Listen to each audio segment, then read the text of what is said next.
नमस्कार दोस्तों, आपका एक बार फिर स्वागत है मेरे YouTube चैनल फसाने अजायब में।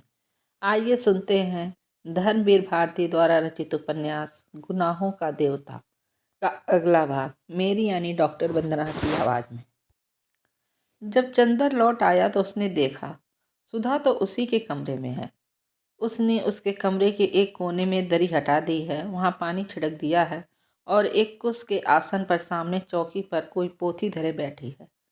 चौकी पर एक श्वेत वस्त्र बिछाकर धूपदानी रख दी है जिसमें धूप सुलग रही है। लॉन से शायद कुछ फूल तोड़ लाई थी जो धूपदानी के पास रखे हुए थे। बगल में एक रुद्राक्ष की माला रखी थी, एक शुद्ध श्वेत रेशम की धोती और केवल एक चोली पहने हुए पल्ले से बाहों तक ढके हुए वह एकाग्र मनोयोग से ग्रंथ का पारायण कर रही थी। धूपदान से धूम्र रेखाएं मचलती हुई लहराती हुई उसके कपोलों पर झूलती हुई सूखी रूखी यलकों से उलझ रही थी। उसने नहाकर केस बांधे नहीं थे। चंदर ने जूते बाहर ही उतार दिए और चुपचाप पलंग पर बैठकर सुधा को देखने लगा। सुधा ने सिर्फ एक बार बहुत शांत, बहुत गहरी, आकाश जैसी स्वच्छ निगाहों से चंदर को देखा और फिर पढ़ने लगी। सुधा के चारों ओर एक विचित्र सा वातावरण था, एक अपार्थिव स्वर्गिक ज्योति के रेशों से बुना हुआ झीना प्रकाश उस पर छाया हुआ था। गले में पड़ा हुआ आंचल, पीठ पर बिखरे हुए सुनहले बाल, अपना सब कुछ खोकर विरक्ति में खिन्न सुहाग पर छाए हुए वैधव्य की तरह सुधा लग रही थी। मांग सोनी थी, माथे पर रोली का एक बड़ा सा टीका था और चेहरे पर स्वर्ग के मुरझाए हुए फूलों की घुलती हुई उदासी, जैसे किसी ने चांदनी पर हर श्रृंगार के पीले फूल छींट दिए हों। थोड़ी देर तक सुधा स्पष्ट स्वरों में पढ़ती रही। उसके बाद उसने पोथी बंद कर रख दी। उसके बाद आंख बंद कर जाने किस अज्ञात देवता को हाथ जोड़कर नमस्कार किया। फिर उठ खड़ी हुई और फर्श पर चंदर के पास बैठ गई। आंचल कमर में खोस लिया और बिना सिर उठाए बोली, चलो नाश्ता कर लो।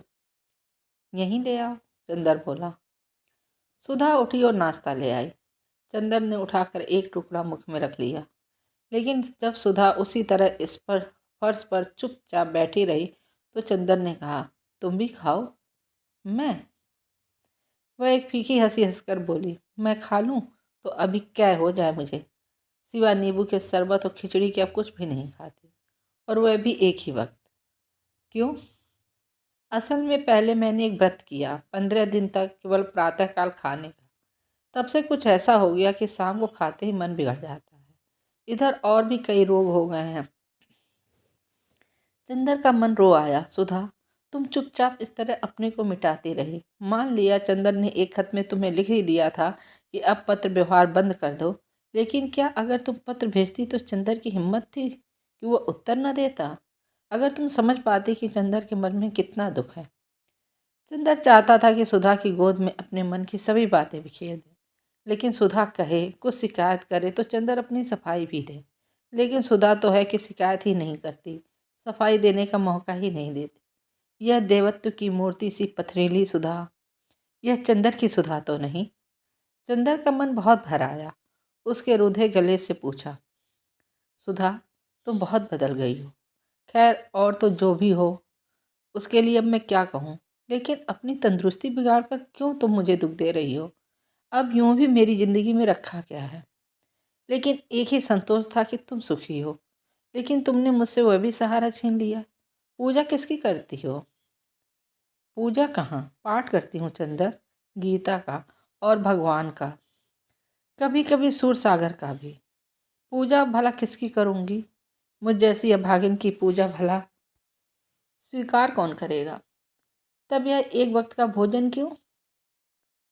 ये तो प्रायश्चित है चंदर, सुधा ने एक गहरी सांस लेकर कहा। प्रायश्चित? चंदर ने अचरज से कहा। हाँ, प्रायश्चित। सुधा ने अपने पाँव के बिछियों को धोती के छोर से रगड़ते हुए कहा।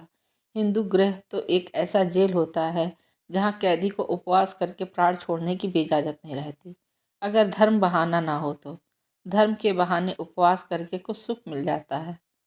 एक क्षण आता है आदमी प्यार से विद्रोह कर चुका है, अपने जीवन की प्रेरणा मूर्ति की गोद से बहुत दिन तक निर्वासित रह चुका है, उसका मन पागल हो उठता है फिर से प्यार करने को, बेहद प्यार करने को, अपने मन का दुलार फूलों की तरह बिखरा देने को।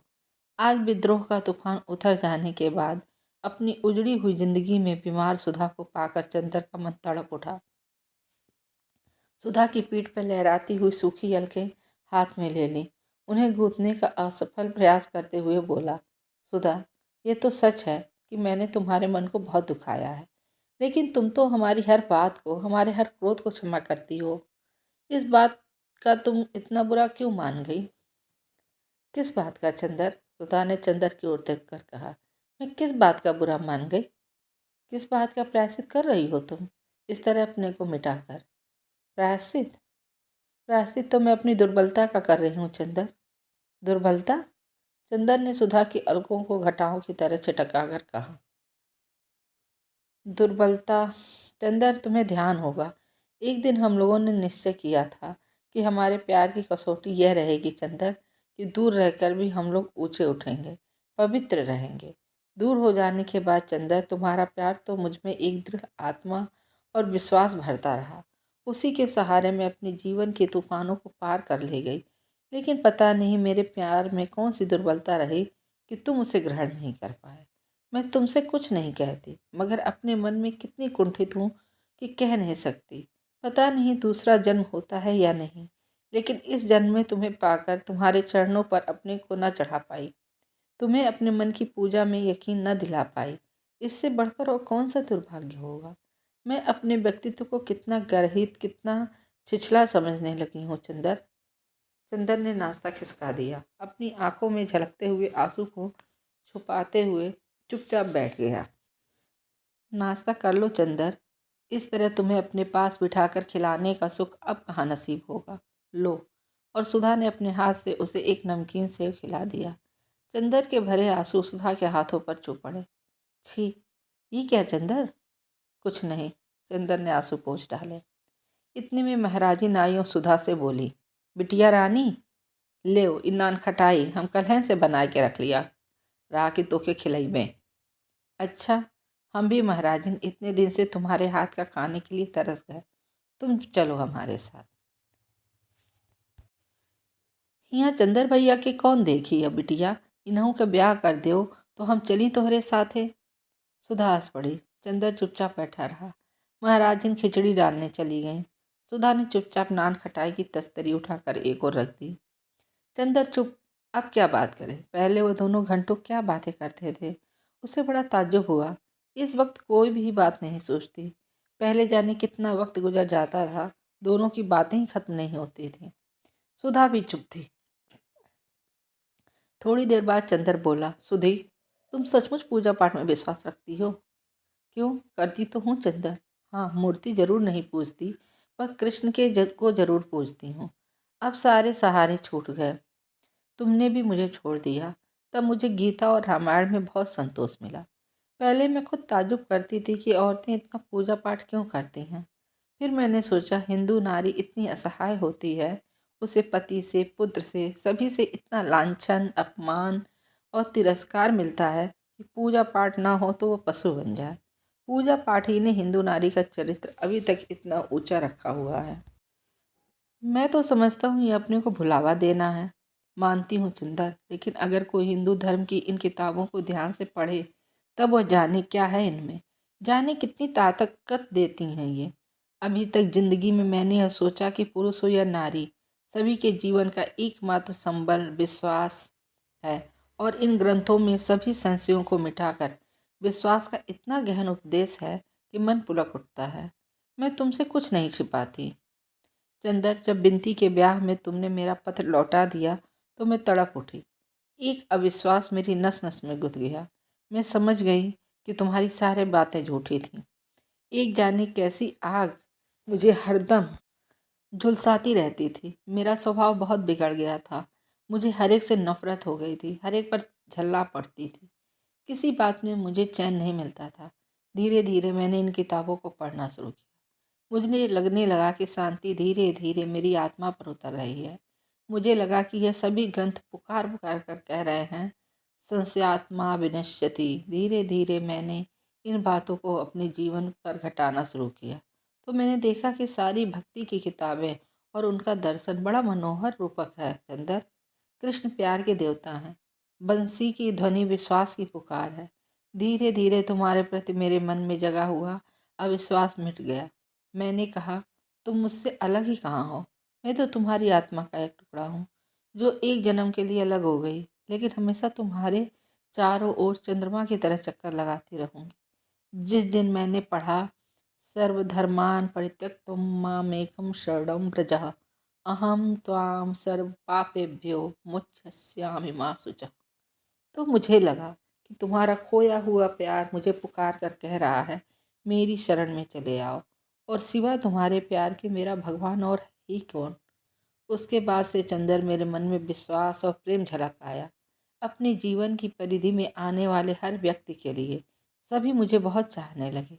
लेकिन चंदर, जब बिनती यहाँ से दिल्ली जाते वक्त मेरे साथ गई और उसने सब हाल बताया, तो मुझे कितना दुख हुआ, कितनी ग्लानि हुई।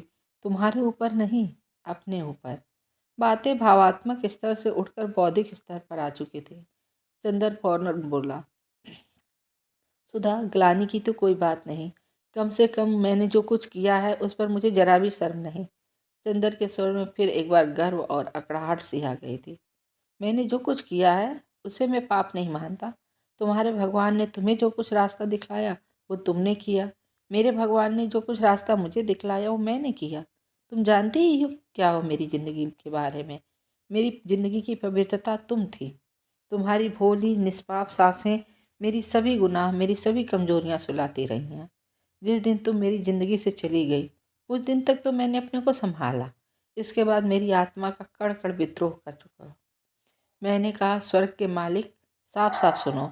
तुमने मेरी जिंदगी की पवित्रता को छीन लिया है। मैं तुम्हारे स्वर्ग में वासना की आग धधकाकर उसे नरक से भी बदतर बना दूंगा। और मैंने होठों के किनारे चुंबन की लपटें सुलगानी कर शुरू कर दी। धीरे धीरे महाशमशान के सन्नाटे में करोड़ों वासना की लपटें जहरीले सांपों की तरफ उपकारने लगी। मेरे मन को इसमें बहुत संतोष मिला, बहुत शांति मिली। यहाँ तक कि विनती के लिए मैं अपने मन की सारी कटुता भूल गया। मैं कैसे कह दूं कि यह सब गुनाह था। सुधा, अगर ठीक से देखो, गंभीरता से समझो, तो जो कुछ तुम्हारे लिए मेरे मन में था उसी की प्रतिक्रिया वह है जो मेरे मन में पम्मी के लिए है। तुम्हारा दुलार और पम्मी की वासना दोनों एक सिक्के के दो पहलू हैं। अपने पहलू को सही और दूसरे के पहलू को गलत क्यों कहती हो। देवता की आरती में जलता हुआ दीपक पवित्र है और उससे निकला हुआ धुआं अपवित्र। दीप शिखा नैतिक है और धूम रेखा अनैतिक। ग्लानि किस बात की सुधा, चंदर ने बहुत आवेश में कहा। छी चंदर, तुम मुझे समझे नहीं। मैं नैतिक अनैतिक की बात ही नहीं करती। मेरे भगवान ने, मेरे प्यार ने मुझे अब उस दुनिया में पहुंचा दिया है जो नैतिक अनैतिक से उठकर है। तुमने अपने भगवान से विद्रोह किया, लेकिन उन्होंने तुम्हारी बात पर कोई फैसला भी तो नहीं दिया। वे इतने दयालु हैं कि कभी मानव के कार्यों पर फैसला ही नहीं देते। दंड तो दूर की बात, वे तो केवल आदमी को समझाकर, उसकी कमजोरियां समझकर उसे क्षमा करने और उसे प्यार करने की बात कहते हैं। चंदर, वहाँ नैतिकता अनैतिकता का प्रश्न ही नहीं। तब ये ग्लानि किस बात की है तुम्हें, चंदर ने पूछा। ग्लानि तो मुझे अपने ऊपर है चंदर।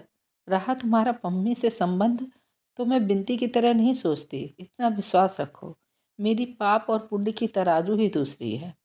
फिर कम से कम अब इतना देख सुनकर मैं यह नहीं मानती कि शरीर की प्यास ही पाप है। नहीं चंदर, शरीर की प्यास भी उतनी ही पवित्र और स्वाभाविक है जितनी आत्मा की पूजा। आत्मा की पूजा और शरीर की प्यास दोनों अभिन्न हैं। आत्मा की अभिव्यक्ति शरीर से है, शरीर का संस्कार, शरीर का संतुलन आत्मा से है।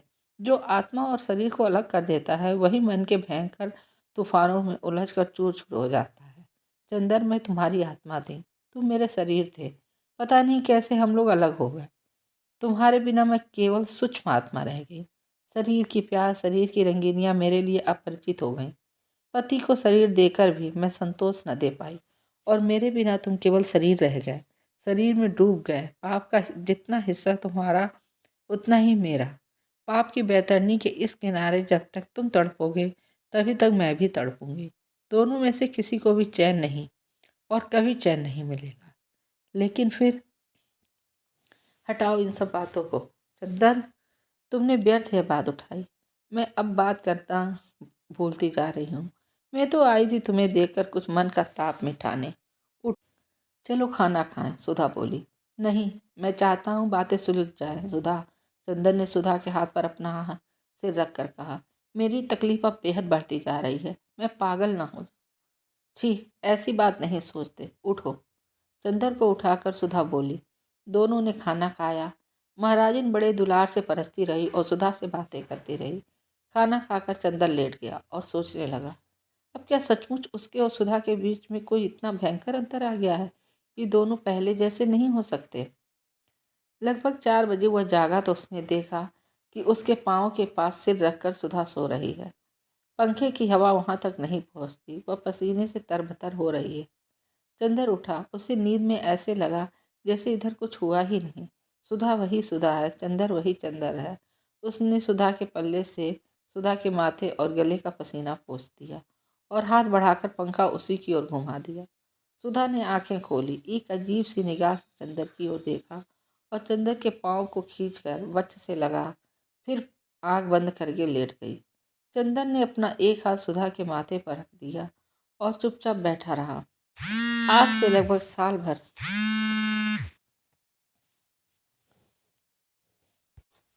पहले की बात है जब उसने पहले पहल सुधा को कैलाश का चित्र दिखाया था और सुधा रो धोकर उसके पाँव में इसी तरह मुंह छिपाकर सो गई थी। और आज सुधा साल भर में कहाँ से कहाँ जा पहुंची। चंदर कहाँ से कहाँ जा पहुंचा। काश कि कोई उनकी जिंदगी के स्लेट से इस वर्ष भर में खींची हुई मानसिक रेखाओं को मिटा सके तो कितनी सुखी हो जाएं दोनों। चंदन ने सुधा को हिलाया और बोला, सुधा सो रही हो? नहीं। उठो। नहीं चंदर, पड़ी रहने दो। तुम्हारे चरणों में सब कुछ भूलकर एक क्षण के लिए भी सो सकूंगी, मुझे इसका विश्वास नहीं था। सब कुछ छीन लिया है तुमने, एक क्षण की आत्म प्रवंचना क्यों छीनते हो? सुधा ने उसी तरह पड़े हुए जवाब दिया। अरे उठ पागल। चंदर के मन में जाने कहाँ का मरा हुआ उल्लास फिर से जिंदा हो उठा था।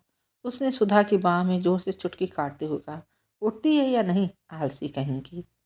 सुधा उठकर बैठ गई। क्षण भर अंदर चंदर की ओर पथराई हुई निगाहों से देखती रही और बोली, चंदर मैं जाग रही हूँ, तुम्ही ने उठाया है मुझे चंदर। कहीं सपना तो नहीं कि फिर टूट जाए। और सुधा सिसक सिसक कर रो पड़ी। चंदर की आंखों में आंसू आ गए। थोड़ी देर बाद वह बोला, सुधा कोई जादूगर अगर हम लोगों के मन से ये कांटा निकाल देता तो मैं कितना सुखी होता। लेकिन सुधा, अब मैं तुम्हें दुखी नहीं करूँगा। यह तो तुमने पहले भी कहा था चंदर, लेकिन इधर जाने कैसे हो गए। लगता है तुम्हारे चरित्र में कहीं स्थायित्व नहीं। इसी का तो मुझे दुख है चंदर। अब रहेगा सुधा। तुम्हें खोकर, तुम्हारे प्यार को खोकर मैं देख सकता हूँ कि मैं आदमी नहीं रह पाया, जानवर बन जाता हूँ। सुधा, अगर तुम आज से महीनों पहले मिल जाती तो जहर मेरे मन में घुट रहा है वो तुम्हारे सामने व्यक्त करके मैं बिल्कुल निश्चिंत हो जाता। अच्छा सुधा, यहाँ आओ, चुपचाप लेट जाओ, मैं तुमसे सब कुछ कह डालूं, फिर सब भूल जाऊं। बोलो, सुनोगी? सुधा चुपचाप लेट गई और बोली, चंदर, या तो मत बताओ या फिर सभी स्पष्ट बता दो। हाँ बिल्कुल स्पष्ट सुधी, तुमसे कुछ छिपा सकता हूँ भला? चंदर ने हल्की सी चपत मार कर कहा। आज मन जैसे पागल हो रहा है तुम्हारे चरणों पर बिखर जाने के लिए, जादूगरनी कहीं की। देखो सुधा, पिछली दफे तुमने मुझे बहुत कुछ बताया था कैलाश के बारे में। हाँ, बस उसके बाद से एक अजीब सी अरुचि मेरे मन में तुम्हारे लिए होने लगी थी। मैं तुमसे कुछ छुपाऊंगा नहीं। तुम्हारे जाने के बाद बर्टी आया। उसने मुझसे कहा कि औरत केवल नई संवेदना, नया स्वाद चाहती है और कुछ नहीं। अविवाहित लड़कियां विवाह और विवाहित लड़कियां नए प्रेमी, बस यही उनका चरम लक्ष्य है। लड़कियां शरीर की प्यास के अलावा और कुछ नहीं चाहती। जैसे अराजकता के दिनों में किसी देश में कोई भी चालाक नेता शक्ति छीन लेता है, वैसे ही मानसिक शून्यता के क्षणों में बर्टी जैसे मेरा दार्शनिक गुरु हो गया। उसके बाद आई पम्मी। उससे मैंने कहा कि क्या आवश्यक है कि पुरुष और नारी के संबंधों में सेक्स हो? उसने कहा हाँ, और यदि नहीं है तो प्लेटोनिक प्यार की प्रतिक्रिया सेक्स की ही प्यास में होती है। अब मैं तुम्हें अपने मन का चोर बतला दूं। मैंने सोचा कि तुम भी अपने वैवाहिक जीवन में रम गई हो। शरीर की प्यास ने तुम्हें अपने में डुबो दिया है और जो अरुचि तुम मेरे सामने व्यक्त करती हो वह केवल दिखावा है। इसीलिए मन ही मन मुझे तुमसे चिढ़ सी हो गई। पता नहीं क्यों यह संस्कार मुझ में दृढ़ सा हो गया और इसी के पीछे मैं तुम्ही को नहीं, पम्मी को छोड़कर सभी लड़कियों से नफरत सी करने लगा। बिनती की को भी मैंने बहुत दुख दिया। ब्याह में जाने के पहले ही बहुत दुखी होकर गई। रही पम्मी की बात, तो मैं उस पर इसलिए खुश था कि उसने बड़ी यथार्थ सी बात कही थी। लेकिन उसने मुझसे कहा था कि आदर्शवादी प्यार की प्रतिक्रिया शारीरिक प्यास में होती है। तुमको इसका अपराधी मानकर तुमसे तो नाराज हो गया, लेकिन अंदर ही अंदर वह संस्कार मेरा व्यक्तित्व बदलने लगा।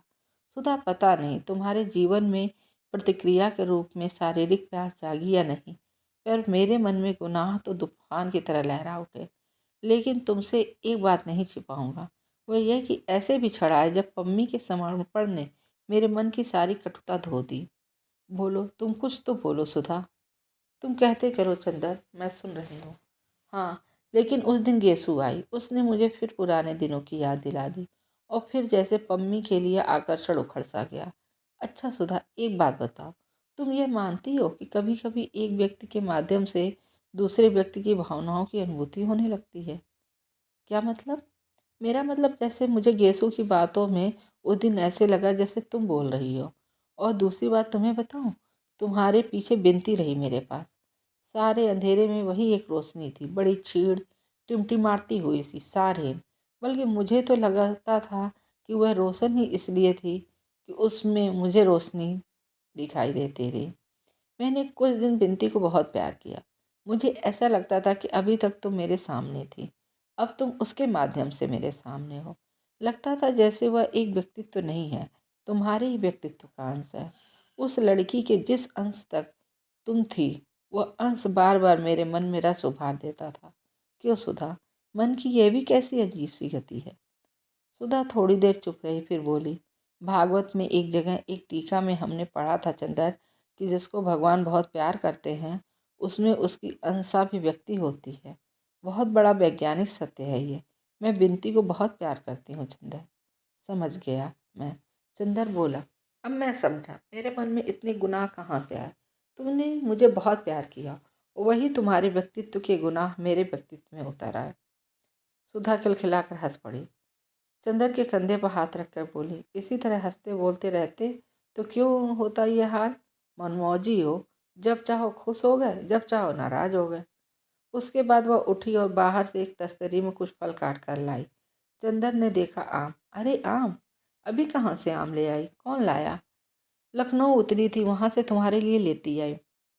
चंदन ने एक आम की फाक उठाकर खाई और किसी पुरानी घटना की याद दिलाने के लिए आंचल से हाथ पोंछ दिए। सुधा हंस पड़ी और बड़ी दुलार भरी ताड़ना के स्वर में बोली, बोलो, अब तो दिमाग नहीं बिगाड़ोगे अपना?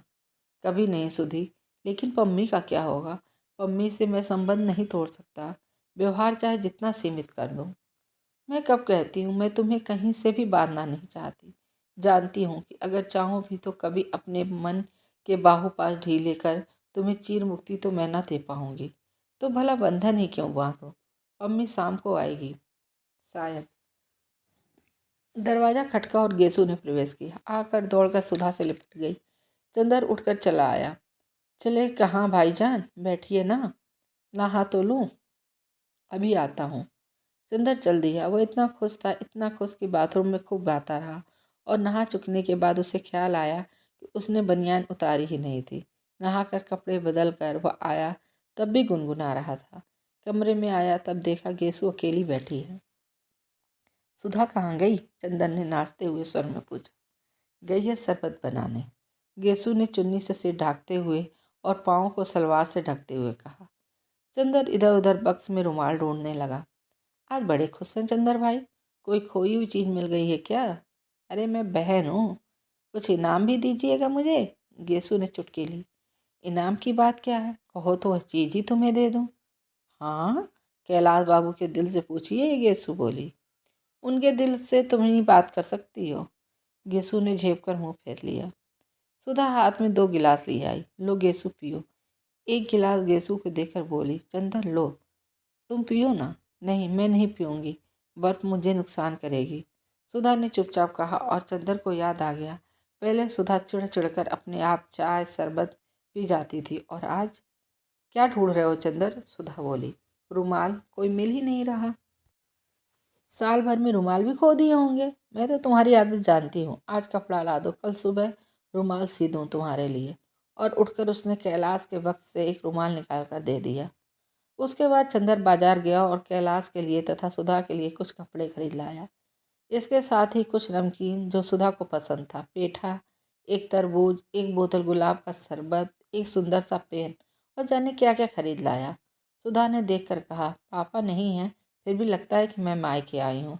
लेकिन वह कुछ खा पी नहीं सकी। चंदर खाना खाकर लॉन में बैठ गया। वहीं उसने अपनी चारपाई डलवा ली।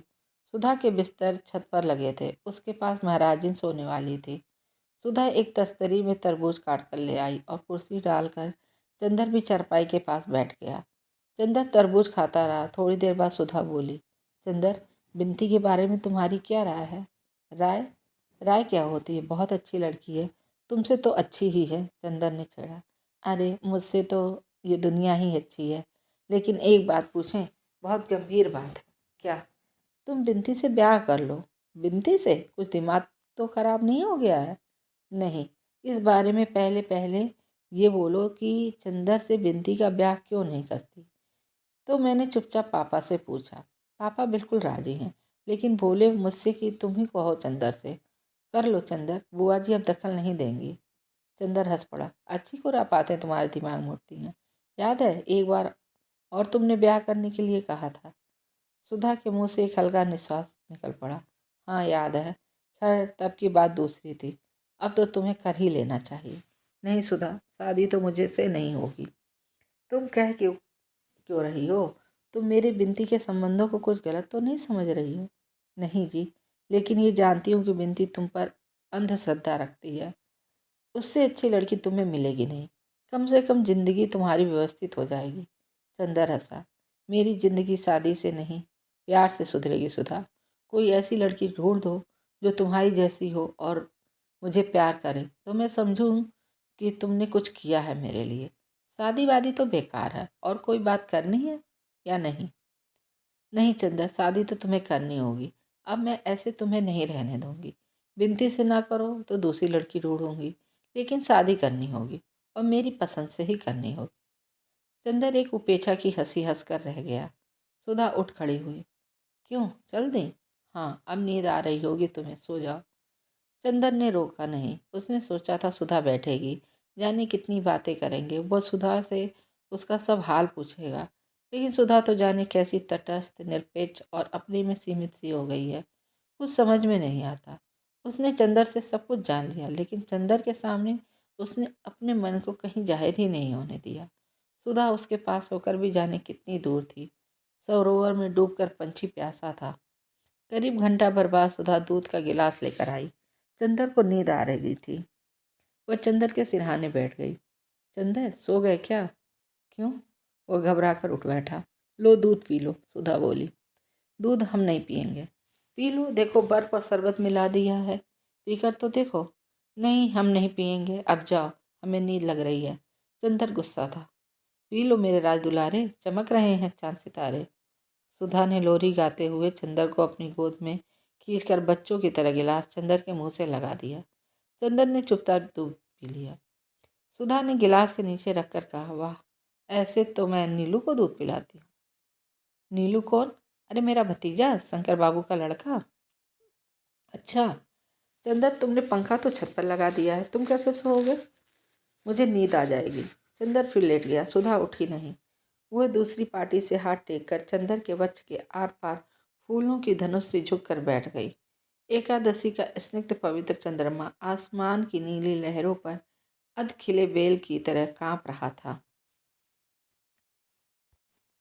दूध में नहाए हुए झोंके चांदनी से आंख मिचौली खेल रहे थे। चंदर आंखें बंद किए पड़ा था और उसकी पलकों पर, उसके माथे पर, उसके होठों पर चांदी की पंखुड़ियां बरस रही थीं। सुधा ने चंदर का कॉलर ठीक किया और बड़े ही मधुर स्वर में पूछा, चंदर, नींद आ रही है? नहीं, उचट गई। चंदर ने आंख खोलकर देखा। एकादशी का पवित्र चंद्रमा आकाश में था और पूजा से अभिषिक्त एकादशी की उदास चांदनी उसके वक्ष पर झुकी बैठी थी। उसे लगा जैसे पवित्रता और अमृत का चंपई बादल उसके प्राणों में लिपट गया है।